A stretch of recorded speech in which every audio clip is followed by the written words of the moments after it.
Baik, Iwabillah. Siapakah Dajjal? Dajjal ini lahir di Samirah dan dia diberi nama Samiri karena lahir di Samirah. Nah, kenapa disebut Samiri? Karena lahir di Samirah. Dia lahir 100 tahun sebelum Nabi Musa diutus. Dan Allah Subhanahu wa taala memberikan kelebihan kepadanya. Yang pertama, dia diberikan umur panjang. Ya, yang zur umru ila yamsah ila akhir zaman. Ya, dia ditangguhkan ajalnya sampai akhir zaman. Yang kedua, dia memiliki kecerdasan di atas akal jenius rata-rata umat manusia. Jadi sejenius apapun umat manusia yang normal, dia 60 tahun di atasnya. Sehingga penemuan-penemuannya, kecanggihan berpikirnya, kedewasaannya jauh di atas manusia. Rata-rata manusia normal. Yang ketiga, dia memiliki kemampuan sihir yang luar biasa. Apapun sihir yang selama ini kita saksikan, tidak ada yang mampu mengalahkan sihir dia. Sehingga saking luar biasa sihir yang dia miliki, seolah-olah orang mengenalnya selevel dengan Tuhan. Karena apapun yang semestinya menjadi perbuatan Tuhan, Dajjal bisa melakukannya. Nah, ini saking hebatnya sihir Dajjal. Nah, nasab kelahirannya adalah nasab yang aneh para Allah. Dia lahir dari termasuk Bani Israel. Bani Israel ini keturunan Nabi Yakub. Yakub itu gelarnya Israel. Keturunannya disebut Bani Israel. Dari Yehuda. Yehuda ini adalah anak laki-laki dari istri pertama Nabi Yakub alaihissalam. Nabi Yakub istrinya 4. Yang pertama bernama Ya'la. Dari Ya'la ini melahirkan 6 orang. Salah satunya bernama Yehuda dan Lewi. Lewi melahirkan Nabi Musa alaihissalam. Yehuda melahirkan bangsa yang kita kenal Yahudi. Salah satunya Yehuda ini melahirkan generasi yang pada akhirnya melahirkan Samiri. Ya. Kalau Rahil istri yang kedua, dan ini istri yang paling dicintai oleh Nabi Yakub, melahirkan 2 anak, Bunyamin dan Nabi Yusuf. Nabi Yusuf dan Bunyamin. Yang lainnya juga sama melahirkan 2 anak. Kahit dari Ya'la melahirkan 2 anak, Dam dan Naftali. Ya. Anak tertua dari Nabi Yakub dari istri pertama bernama Raubin. Nah, dari Yehuda inilah lahir Samiri. Nah, ayah dan ibunya, kakek dan nenek Samiri ini adalah para penyembah berhala. Karena Samirah saat itu terkenal penyembah berhala. Ayahnya ini lahir dari proses perzinahan adik dan kakak, incest. Adik dan kakak berzina, lahir ayahnya. Adik dan kakak berzina, lahir ibunya. Jadi ayah dan ibunya ini lahir dari proses yang haram. Dan ketika ibunya menstruasi, disetubuhi sama ayahnya. Jadi itu peluangnya dari 2000 persetubuhan dalam keadaan menstruasi, 1 bisa jadi. Karena menurut penelitian medis juga, bahwa darah kotor tidak menghalangi terjadinya fertilisasi, tidak menghalangi terjadinya reproduksi manusia. Jadi tetap pembuahan ovum oleh sperma bisa terjadi walaupun ada dalam medium darah kotor, menstruasi. Nah, ketika itulah hamil dan lahirlah Samiri. Rasulullah SAW menyebutkan dalam Musnad Imam Ahmad, ayah dan ibu Dajjal ini melewati perkawinannya selama 30 tahun tanpa melahirkan seorang anak pun. Dan di tahun ke-30 pernikahannya melahirkan Dajjal, melahirkan Samiri. Kelahirannya ini akan menjadi petaka bagi kedua orang tuanya. Dia adalah orang yang paling sedikit manfaatnya dan paling banyak keburukannya bagi manusia, terutama bagi kedua orang tuanya. Bahkan ketika dia lahir, alam semesta menolak kelahirannya. Dordar gelap, hujan badai, petir, itu terjadi di malam di mana Samiri dilahirkan. Seolah-olah alam menolak kehadirannya. Nah, sejak lahir sampai usia 5 tahun dia tidak netek sama ibunya. Kebayang, 5 tahun air susu ASI tidak ditetekkan. Itu yang menyebabkan terjadinya kanker payudara. Maka ibunya pun meninggal gara-gara kanker payudara ini. Nah, ibunya meninggal gara-gara itu. Terbukti apa yang disampaikan Rasulullah. Kelahirannya menjadi petaka bagi kedua orang tuanya. Begitu pula ayahnya, maka ayahnya menjadi single parent. Nah, kemudian di tahun yang kelima, sejak lahir sampai 5 tahun, kenapa dia menetek pada ibunya? Karena kerjanya tidur melulu. Disebut mati, dia bernafas dan cuma berdetak. Disebut hidup, dia tidak bergerak. Antara hidup dan mati, la yamutu wa la yahya. Nah, maka di usia ke-5 tahun, nah ini terjadi peristiwa yang menarik. Apa itu? Samiri bangun dari tidurnya di tengah malam dan tidak ada orang yang menyadari Samiri bangun. Dia merangkak dan pindah ke berhala yang terbesar. Nah, dia pindah ke pangkuan berhala terbesar, tidur di sana. Dan ternyata ketika berada di berhala terbesar tadi, ya buang air kecil dan buang air besar. Besoknya itu adalah hari pemujaan kepada dewa-dewa mereka, bangsa Samirah. Apa yang terjadi? Ketika terjadi ritual pemujaan tadi, maka sang raja yang dipertuhankan oleh kaumnya mencium sesuatu yang tidak enak. Bapaknya Samiri ini adalah tokoh agama paganisnya. Pas dilihat, kaget sang raja. Ternyata itu pesing berasal dari pantatnya si Samiri yang ada di pangkuan berhala terbesar. Marah murka tuh sang raja. Itu anak kamu, kenapa ada di situ? Kurang ajar kamu, ya telah menghina Tuhan kita. Kenapa kamu pindahkan anak kamu ke situ? Oh tidak Tuhan, saya tidak memindahkannya. Bagaimana saya bisa menghina Tuhan saya? Lalu siapa yang memindahkannya? Kan dia lumpuh. Nah, sekali lagi, kehadirannya menjadi petaka bagi kedua orang tuanya. Akhirnya raja marah dan ayahnya dipenjara. Selama ayahnya tidak bisa membuktikan penghinaan tadi, maka ayahnya dihukum mati. Pada akhirnya ayahnya pun dihukum mati. Ya, sedikit manfaat bagi kedua orang tuanya. Maka kemudian dia hidup pelihara oleh sang raja. Dan pas di usia dia 5 tahun itu, Allah menimpakan murkanya kepada bangsa Samirah yang sudah kelewat batas, maksiat, dan sudah tidak ada toleransi dari Allah untuk mereka hidup di bumi. Maka Allah perintahkan mereka Jibril menghabisi mereka. Maka bangsa Samirah itu pun diratakan. Si Samiri karena masih balita, ya Allah selamatkan dia lewat malaikat Jibril. Diselamatkan dia dan ditempatkanlah di pulau entah berantah. Ada yang menyebutkan pulau ini berada di Laut Yaman, dan pulau ini dinamakan Pulau Socotra.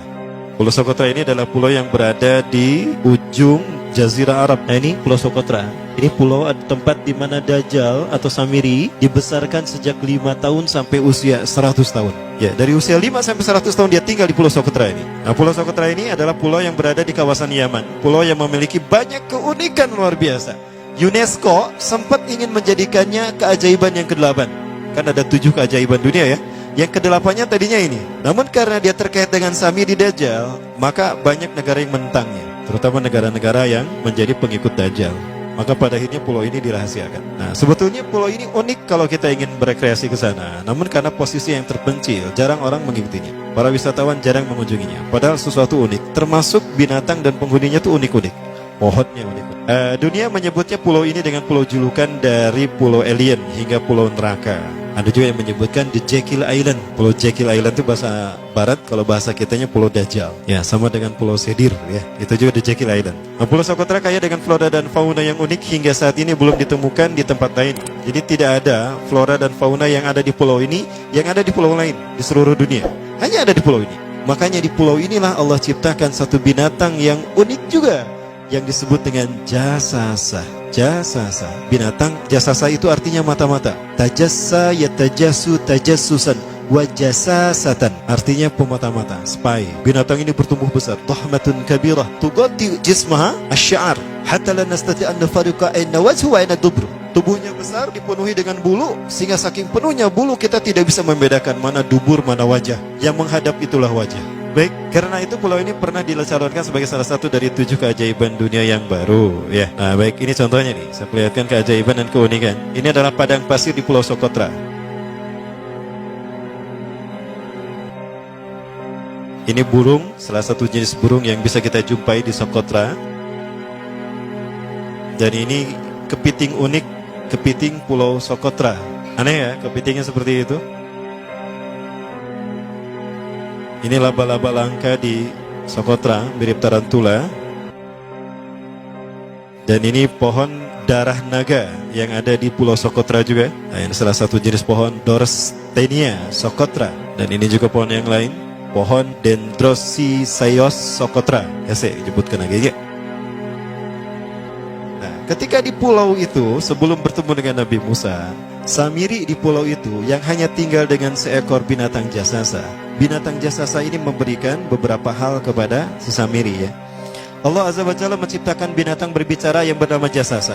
Dia di mana lahirnya, ajalnya, matinya sama dengan ajal Dajjal. Begitu pula muncul dan menghilangnya. Binatang inilah mengajarkan akidah tauhid kepada Samiri muda. Pelajaran ini kononnya ditulis oleh Jibril alaihissalam dalam bentuk panel-panel atau prasasti. Isi prasastinya panel 1 yang ditulisnya malaikat Jibril, panel 1 itu berisi kalimat la ilaha illallah, tidak ada Tuhan selain Allah. Ini dijelaskan oleh binatang jasasa. Yang kedua, panel kedua berkata Allahu wahid la syarikalah. Allah Maha Esa, tidak ada sekutu bagi Allah. Itu dijelaskan juga oleh binatang jasasa ini. Nah, binatang jasasa ini sekali lagi dia bertubuh besar. Kategorinya adalah kelasnya itu mamalia, genusnya mamalia. Cuma saya tidak tahu nama spesiesnya apa. Pada tahun 2017, akhir dari bulan Agustus di Filipina ditemukan binatang seperti ini. Ciri-ciri binatang ini nyaris sempurna seperti ciri-ciri binatang jasasa yang disebutkan Rasulullah terkait dengan binatang yang memata-matai Dajjal. Tubuhnya penuh dengan bulu. Ini disebutkan dalam surat An-Naml ayat ke-82.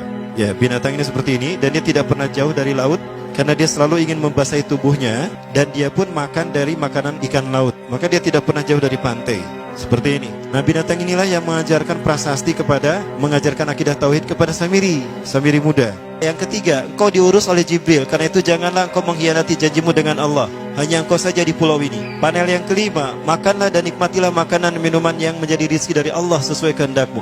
Tidurlah sesukamu, tapi sembahlah Allah dalam berbagai keadaanmu dengan tasbih keesaan Allah kepadanya, yaitu dengan melaksanakan solat yang diwajibkan kepadamu. Allah lah sang raja, Allah yang Maha Esa. Dia tidak berayah dan tidak pula mempunyai anak. Allah Tuhan Tuhan yang maha besar dan maha agung. Dialah yang maha raja. Ada 7 panel. Panel yang ke-7 bercerita tentang Nabi Muhammad. Panel yang ke-6 itu bercerita tentang nabi-nabi. Dan khusus panel yang ke-7 cerita tentang Nabi Muhammad. Jadi Dajjal sudah tahu, Samiri sudah tahu bahwa akan diutus Nabi Muhammad di akhir zaman. Dan itu Nabi yang terbaik. Makanya dia iri. Nah, selesai panel ini disampaikan, maka binatang sejasasa berkata, wahai Samiri, saksikanlah aku telah menunaikan, innani qad fa'altu ma umirtu min rabbi. Demi Allah, saksikan aku sudah menunaikan apa yang diperintahkan padaku, kata binatang jasasa. Maka sekarang adalah perintah terakhir, yaitu pertanyaan dariku untukmu. Hal tu'minu billah, apakah kau beriman pada Allah? Wa bima unzila ilaih, dan dari apa yang diturunkan kepada nabi-nabinya, kepada Jibril maksudnya. Famadal jawab ya Samiri, apa jawabanmu ya Samiri? Samiri tidak menjawabnya. Lama ditunggu-tunggu, Samiri tidak menjawabnya. Sehingga binatang ini pun pergi dengan menjerit, dengan jeritan yang membuat Samiri ini pekak telinganya. 2 kali lagi datang lagi kembali kepada Samiri dan berkata binatang jasasa, ya Samiri, famadal jawab, hal tu'minu billah, in tu'minu billah fatakunu mu'minan ajaba imanika ila yaumil qiyamah. Jika kau beriman kepada Allah, maka sungguh kau akan menjadi mukmin yang menakjubkan imannya. Inna ajalaka ukhirat ila akhir zaman. Sesungguhnya ajalmu ditangguhkan sampai akhir zaman. Jika kau beriman pada Allah, engkau akan menjadi mukmin yang menakjubkan. Fa in lam tu'min billah, tapi jika engkau tidak beriman kepada Allah, wa bima unzila ilaih, dan apapun yang diturunkan pada Jibril, innaka minal mal'unina ila yaumil qiyamah, dan kau terkutuk sampai hari kiamat nanti. Tidak juga dijawab. Pergi lagi binatang jasasa tadi sambil memekikkan suara yang pekikan yang keras. Yang ketiga kali yang terakhir dia bertanya kembali. Dan apa jawaban Samiri? Hei jasasa binatang buruk rupa, lihat di pulau ini tidak ada siapapun kecuali engkau dan aku. Dan yakinilah kalau panel ini bukan tentang Allah yang di langit sana, tapi yang disebut Allah itu saya. Hei jasasa, akulah Allah itu. Oh, dia menjerit dengan jeritan yang makin keras. Sampai si Samiri pun menutup kedua telinganya. Sejak saat itulah binatang itu pergi dan berkata, innaka dajjal, innaka dajjal, innaka dajjal. Engkau adalah pendusta, engkau adalah pendusta. Pendusta sampai hilang suaranya. Di saat itulah Samiri mendapatkan gelar Dajjal. Jadi siapa nama asli Dajjal? Samiri. Dajjal artinya Al-Kazab, pendusta, bukan singkatan kadek. Baik, nah sejak saat itulah Samiri keluar dari pulau itu dan dia sudah menyandang gelar Dajjal, pendusta, karena dia mengaku Tuhan.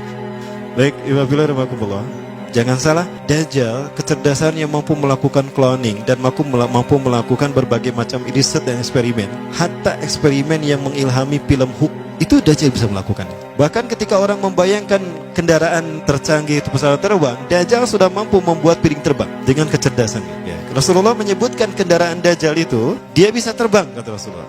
Dan kecepatan terbangnya 5 km per sekon. 1 detik 5 km. Hanya dengan berkedip-kedip dia berkeliling dunia. Ya. Kecepatan ini diambil dari hadis Rasulullah. Berapa kecepatannya Rasulullah ketika dia terbang di muka bumi? Ya, kendaraan yang dia gunakan itu kecepatan terbangnya seperti awan yang ditiup angin, kata Rasulullah. Dan awan rata-rata ditiup angin itu 5 km per sekon. Dan jarak dari satu telinga ke telinganya, artinya setengah diameter atau diameter kepalanya, keledai yang dia gunakan, Rasul menyebutnya keledai, itu arba'una zira, 40 hasta, 27 meter.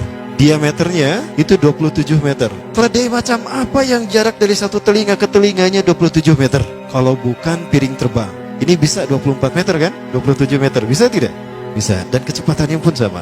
Dan pernah meninggalkan jejak Cop Circle di Yogyakarta. Nah, Cop Circle itu adalah jejak UFO yang menjadi isyarat instruksi bagi para pelaku konspirasi dunia. Siapa? Para kalangan Illuminati.